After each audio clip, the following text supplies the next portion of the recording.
Olá, olá! Estamos de volta com mais um episódio do nosso Fala Mercado aqui no Coletiva.tv. E o nosso assunto de hoje pode passar por tragédias, escândalos, fraudes, falências, porque os tipos de crises são inúmeros.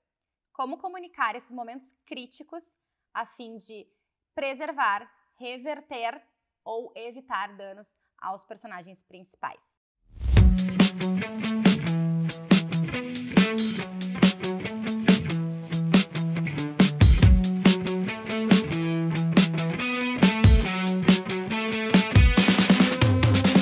Para falar sobre isso, para analisar esses cenários, para construir algumas alternativas, inclusive, responder algumas perguntas. Hoje eu tenho aqui comigo duas amigas, duas jornalistas, e é com muito orgulho que eu apresento elas, porque eu tenho uma pupila do meu lado e uma mestre na minha frente.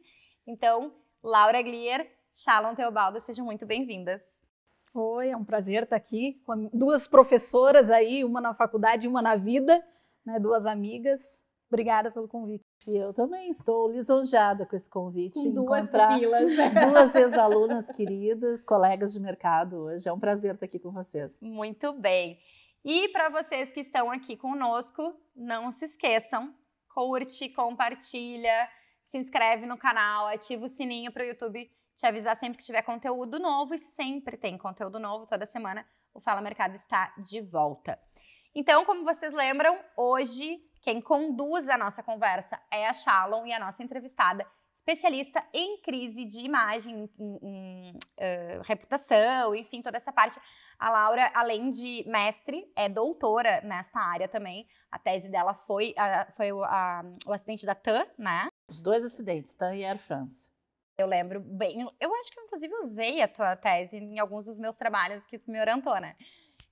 Então, Shalom, agora sim, é tudo contigo. Então, estava falando justamente sobre isso de ter acidente, né? A gente vinha falando de fraude, de falência, de escândalos. Existe uma fórmula, assim, para lidar com a crise geral, ou cada caso demanda uma abordagem diferente? Como é que é isso? Cada caso é uma situação específica a ser analisada, mas a primeira coisa que eu acho que é importante a gente pensar é que nem tudo é crise. Às vezes a gente tem só um risco de imagem.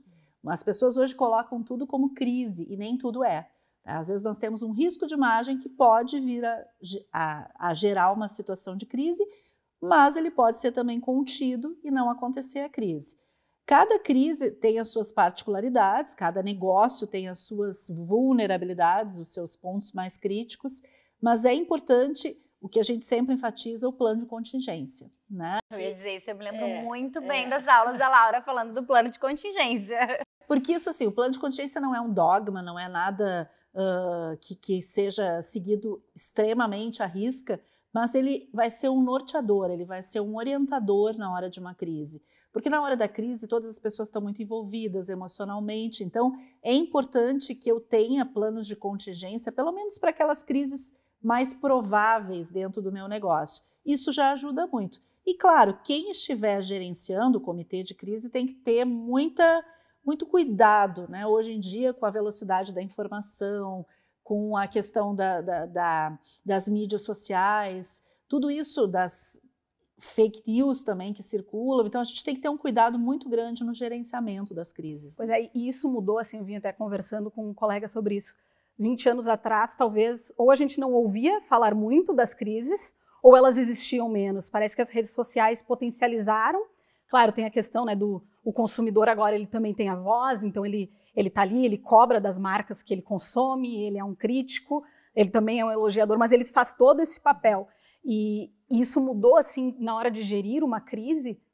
Sem dúvida, a aceleração, o timing das crises hoje, se antes a gente falava de dias e semanas, hoje a gente está falando de horas. Uma crise pode estar acontecendo e a marca às vezes nem está apropriada do assunto, ela já está nas redes sociais, já está ganhando repercussão, a própria grande mídia busca muitas vezes nas redes sociais, né, fonte das suas informações também.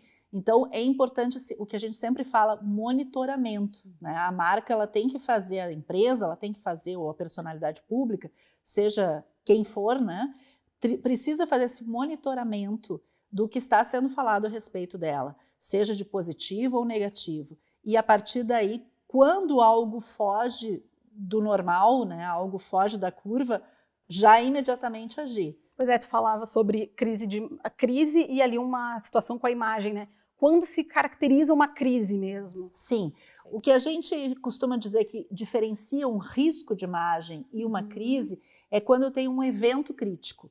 O que é esse evento crítico? Quando o assunto ganha uma repercussão maior na opinião pública, seja por redes sociais, seja pela imprensa, aí a empresa tem que realmente agir e considerar aquilo uma crise, né? Quando a situação ela salta um pouco mais do que a normalidade.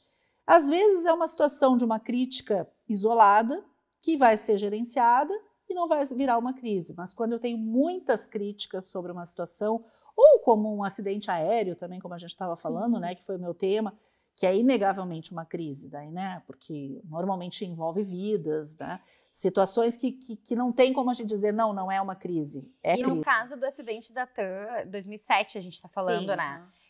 Eu lembro que ele talvez tenha sido bem emblemático, especialmente nos estudos, inclusive, né, de gestão de crise, porque a partir dali talvez tenha sido um divisor de águas na coisa da divulgação dos nomes, das vítimas, das famílias, que houve uma sucessão de talvez não de erros, mas de equívocos e demoras e times, enfim, que eu acho que juntando com as perguntas da Shalom, eu vou pegar o teu gancho só porque eu também fiquei com uma dúvida. Alguns exemplos, assim, porque eu lembro que a gente estudava muito em sala de aula, né? Eu tive vários exemplos, inclusive contigo, né, Laura, em sala de aula, de crises que não... que talvez estejam nessa categoria que tu comentasse, assim, que é um risco de crise, mas que ainda é algo pequeno ali, que tem que ser monitorado, tem que ser olhado, mas que ainda não é uma coisa, sei lá, como a gente estava falando agora, uma vinícola, agora, na coisa dos trabalhos análogos à escravidão das vinícolas, que daí é uma proporção gigantesca, ou um acidente aéreo que toma uma proporção enorme. Tu te lembra de alguns casos, assim, menores, mas que se encaixam nessa categoria de risco? Por exemplo, um caso que foi bem conhecido foi do Todinho, né? O Todinho, que já tem alguns anos esse caso, né? Mas ele é interessante porque é um problema que é dentro da própria produção, né? Eu tenho lá uma higienização de um equipamento e essa higienização acaba usando um produto químico, o produto químico acaba adulterando a bebida e causando lesão nos lábios das crianças. Naquela época, em alguns casos não tem outro recurso senão fazer recall, né? Tirar o produto de mercado, né? Isso aconteceu principalmente no segmento da alimentação, automotivo, acontece isso. Mas, já que tu falou das vinícolas, eu acho que é importante a gente pegar esse caso que é bem recente, né? Nós temos outros casos também recentes aí que a gente poderia discutir até no varejo, enfim. Mas não só as vinícolas em si, as mais diretamente envolvidas, mas todo o segmento hoje que trabalha com safristas, que trabalha, e aí a gente viu outras culturas, né, também de uma forma ou de outra respingando, elas precisam estar atentas, né? Como é que está a minha relação trabalhista, né? E aí a gente fala do discurso penitencial, né? Porque todo mundo pode errar, as empresas podem errar, mas é importante admitir o erro e consertar, né? E aí teve uma vinícola que, particularmente, eu acho que se saiu melhor do que as outras, porque usou até a palavra diligência na sua nota oficial, né? Que ela diz que não foram diligentes o suficiente na contratação da sua terceirizada. Pois é, mas nesse caso, assim, que é um dos mais recentes, a gente tem a questão do timing que a gente falava, né? Por exemplo, citou o caso da TAD, muitos anos atrás, pode ter tido alguma falha de timing, isso pensando que a comunicação já evoluiu muito, desde então deveria ter sido resolvido. Perfeito. E aí, algo que eu estava lendo sobre isso as vinícolas, uma demorou um dia para se posicionar, mas as outras foram, tipo, uma semana, 10 dias depois, num mundo em que as coisas acontecem em 1 minuto na internet, né? Então, como é que lida com essa questão do timing e de quando respinga em outro... eu acho que falta muito ainda despreparo. A pessoa pensa, nunca vai ser comigo. Exatamente. Ou eu sou uma empresa muito pequena. Só que acontece, o cara tem a vinícola dele pequena lá e acabou prejudicado por algo que aconteceu na região. E pensa que não precisa lidar com comunicação. Como um todo, na verdade, né? Não só as vinícolas, toda uma região que foi prejudicada, né? Então, citando o exemplo de marcas do varejo, crises recentes que nós tivemos, o Carrefour. Carrefour é um caso de crises sucessivas, que aconteceram envolvendo segurança, envolvendo assédio, violência.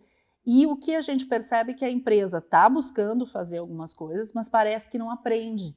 Porque quando os erros são recorrentes, isso é complicado. Então é importante, aí entra muito o aspecto de reputação, porque começa a ficar um esparadrapo, né, numa ferida, e aquilo nunca cicatriza. Sempre que volta uma crise nova, alguém vai puxar lá as crises anteriores. Então não tem sido feito esse trabalho de planejamento, né, de ter isso, uma manutenção. Não, e tem a questão que a crise, ela tem que ensinar, né? É aquela velha frase que na crise, enquanto uns choram, outros vendem lenço, né? É encontrar essas oportunidades nas crises que algumas marcas parece que não aprendem. Não aprendem. Crise é oportunidade de crescimento, de superação, de aprendizado, mas a empresa precisa mexer na sua gestão também, porque aí nós da comunicação não fazemos milagre. Quando é que nós somos fundamentais, respondendo a tua pergunta do timing, né? É para sinalizar para os empresários, para quem está na gestão da empresa, a urgência. Porque muitas vezes a gente vê que os posicionamentos demoram, ou eles vêm um pouco equivocados na linguagem e na forma. Por quê? Porque passou por tanta gente que não é da área da comunicação, com todo respeito aos colegas advogados, mas passou tanto por advogados que cortaram informações com medo, né, de uma possível, gerar um possível passivo, enfim. Maior do que a crise. Maior do que a crise já é. Mas nós sabemos, e é eu não gosto muito da palavra empoderamento, mas não me vem nenhuma outra melhor agora, é esse posicionamento estratégico da comunicação que nós precisamos mostrar, essa relevância. Isso ainda falta para muitas empresas, né? Entender a importância de ter um setor de comunicação que não é só no dia a dia. Ninguém está isento de acontecer uma situação dessa, né? Interno, mas ter um acompanhamento, uma agência um plano, contratada, né, para isso, e que nós não somos tarefeiros, né? Que na hora de uma crise nós temos que assumir realmente uma liderança nesse comitê de crise, precisamos ser ouvidos, e aí volta ao plano de contingência. Se a gente tem um plano de contingência, já facilita mais as coisas, embora nós vamos, na hora da crise, também tomar decisões naquele momento, né? O plano de contingência, ele é só um norteador do que fazer. A gente combinou uma frase, né? A gente já falei aqui em outros episódios, inclusive, no Fala Mercado, que o alto escalão das empresas, né? Então os tomadores de decisão, eles precisam entender de uma vez por todas que eles não podem mentir ou omitir ou escantear dois profissionais devido à sobrevivência do seu negócio. O seu advogado, obviamente, e o seu assessor de imprensa, né? Sim, o seu profissional de comunicação. Ou o profissional de comunicação como um todo, claro, nesse caso, é muito mais do que um assessor de imprensa. Mas saber que a comunicação ela precisa estar diretamente ligada à tomada de decisões é vitalício, às vezes, para um negócio. Né? Sem dúvida. E crise é uma relação de confiança, porque eu tenho que saber a verdade, né? Até para poder conduzir da melhor forma, né? E a gente não vai mentir, não vamos omitir, mas vamos transformar essa informação e o compromisso da empresa, aí entra o discurso penitencial, o compromisso da empresa de assumir o erro, de corrigir o problema e de não voltar no mesmo problema depois, né? Não voltar a acontecer, porque a crise tem muito isso de bumerangue. Quando eu me referi ao caso Carrefour, é um típico exemplo de como a crise tem esse aspecto bumerangue. Sempre volta alguma coisa do teu passado que ficou lá na tua reputação, por melhor que tu tenha gerenciado. Pois é, e tem uma outra questão que antigamente até mesmo a televisão noticiava, o rádio, o jornal, mas depois a crise, né, o pessoal ficava sabendo, criticaram e tal, mas depois vinha a notícia do dia seguinte, morreu. Só que agora fica salvo para sempre na internet. A pessoa daqui 20, 30 anos vai procurar, ainda está lá. Como conviver com esse rastro que fica, né, da crise? Isso é uma questão que cada vez mais vai estar presente na nossa vida. Com a inteligência artificial vai ser mais fácil ainda de recuperar esses dados, né? Esses dados vão ser sistematizados e as empresas precisam ser mais vigilantes ainda na questão da gestão de crise. A questão é que todas as empresas elas vão gerenciar crises, vão viver situações de crise. Ela não pode não considerar essa variável da crise, né? A crise faz parte do dia a dia das empresas. A questão é trabalhar isso como uma cultura, mais ou menos como uma CIPA, né? Que eu brinco sempre esse exemplo. Existe a Comissão Interna de Prevenção de Acidentes, eu tenho que ter um comitê de crise. e o tempo todo tentar prevenir crises, porque prevenir é muito mais barato, é muito menos desgastante do ponto de vista de imagem, e às vezes são crises absolutamente evitáveis. Quais são assim as principais estratégias para evitar? Primeiro a estratégia mesmo, né? Olhar, às vezes, uma campanha publicitária pode gerar uma crise, uma fala inadequada de um porta-voz, um posicionamento errado. Hoje a gente trabalha tanto, a coletiva trabalha tanto esse tema da diversidade, né? É uma diversidade, às vezes, fake, vai ferir algum público, algum stakeholder, alguma vulnerabilidade. Então, assim, eu sempre tenho que ter um olhar muito desconfiado, né? De quem pode estar se sentindo daqui a pouco lesado com aquela comunicação que eu estou fazendo.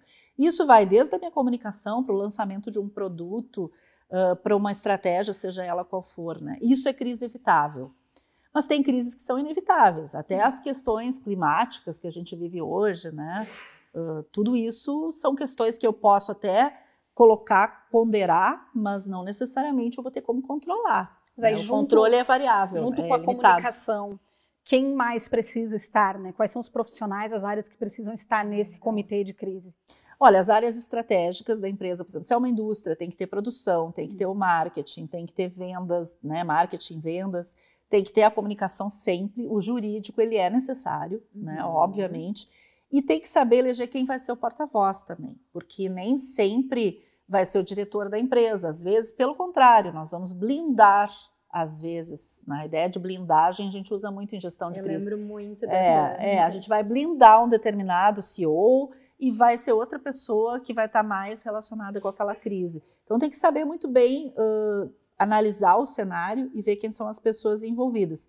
Mas é grupo, é trabalho de equipe, não é uma pessoa constante, né? Por exemplo, esse porta-voz, ele precisa estar sempre se atualizando, né? Exatamente. Muda o que se comunica, da forma como se comunicava antigamente, não é mais hoje, amanhã já é diferente. Com e certeza. As redes sociais, elas têm essa questão negativa de que fica o rastro para sempre, de que as pessoas reclamam mais, mas também é uma forma muito positiva de as empresas conhecerem melhor, né, o seu público, estarem mais perto e evitar, como a Laura falou, as crises, né? Nesse momento de prevenção, também pode ser uma grande aliada, né? Não, e quem pode falar e quem não pode falar também. E quem não pode falar, ou mesmo o próprio porta-voz, também ser preparado para o que ele pode dizer nas redes sociais dele, porque daqui a pouco ele é preparado para uma entrevista, mas ele vai lá na rede social e xinga, como a gente hoje já a nossa teve imagem casos. profissional e pessoal, ela não é mais duas coisas, não existe né? mais. Então, nessa linha de blindar CEO e de o CEO falar bobagem, não só o CEO, outra liderança, a gente tem agora essa semana, esses últimos dias, o caso da Herbie. O caso da Herbie que ele acabou se afastando, né, saindo da operação ou sendo afastado por conta de agredir as pessoas, ser inadequado, né, na fala com as pessoas que estavam ali sendo lesadas. Então, isso não pode acontecer, porque isso pode agravar mais uma situação de crise. Nessa hora, a gente tem que recuar muitas vezes. Quanto menos falar, melhor. Quanto menos expor a marca, melhor. Então, essa é a recomendação também. Não só preparar o porta-voz, mas preparar todos aqueles que vão estar em torno do porta-voz e que também representam a marca, né? Lembrando que este programa Fala Mercado é um oferecimento da Vero.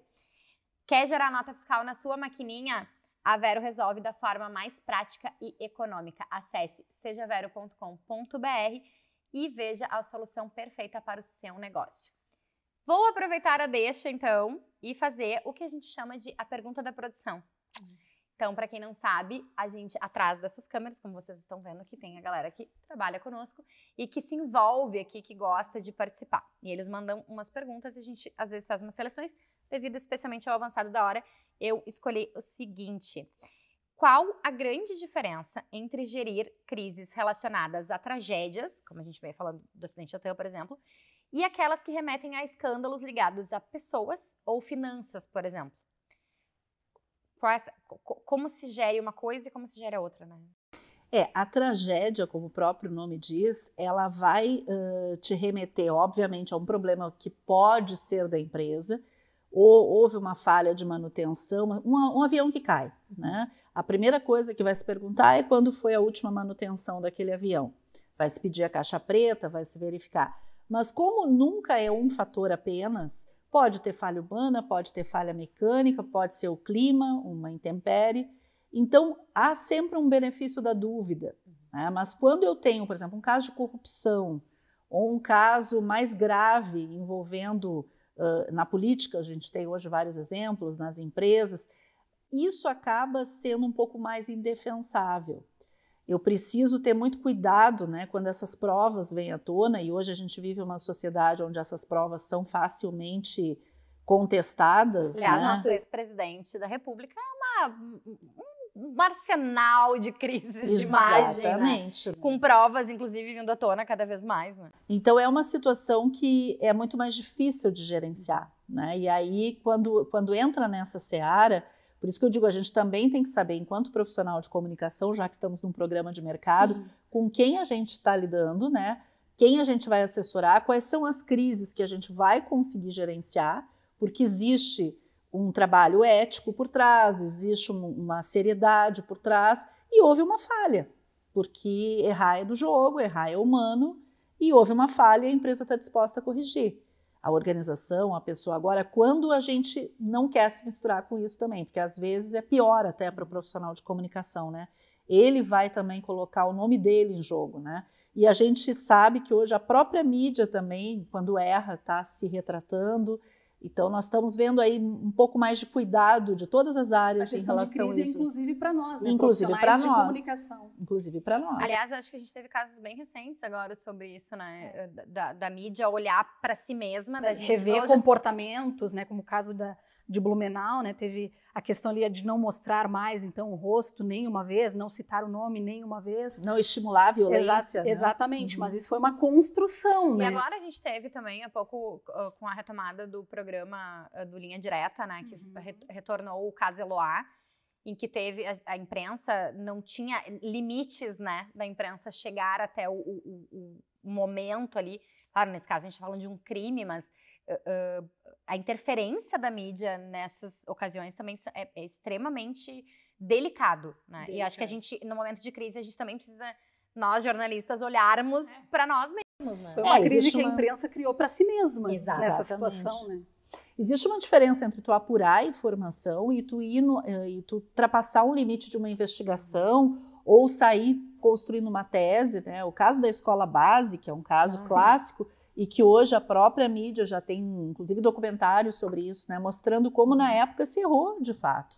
Né? Hoje, o caso Cuca, também, que envolve uma personalidade pública, como na época a imprensa não tratou com a devida seriedade, até porque o tema não era tão discutido naquela época, não se falava tanto como se fala hoje de assédio contra a mulher, de violência contra a mulher. Então, assim, o tempo também vai fazendo um revisionismo, né? Isso é bom, eu acho que é positivo, né?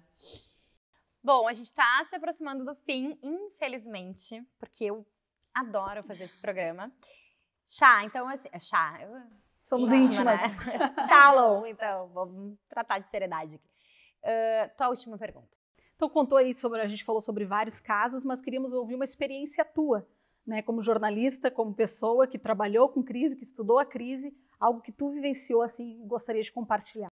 Bom, eu costumo dizer que eu coleciono notas oficiais, né? Eu, por conta das aulas e dos treinamentos que eu trabalho com esse tema, eu acabo buscando sempre acompanhar como que as empresas vão responder. Às vezes eu vou até no limite como cidadã, assim, para ver até onde vai aquela crise. Mas eu vivi uma situação que eu não considero crise, eu acho que foi risco de imagem, mas eu fiquei esperando um retorno, né, dos envolvidos, que foi o show do Titãs. Não sei se vocês acompanharam, devem ter acompanhado.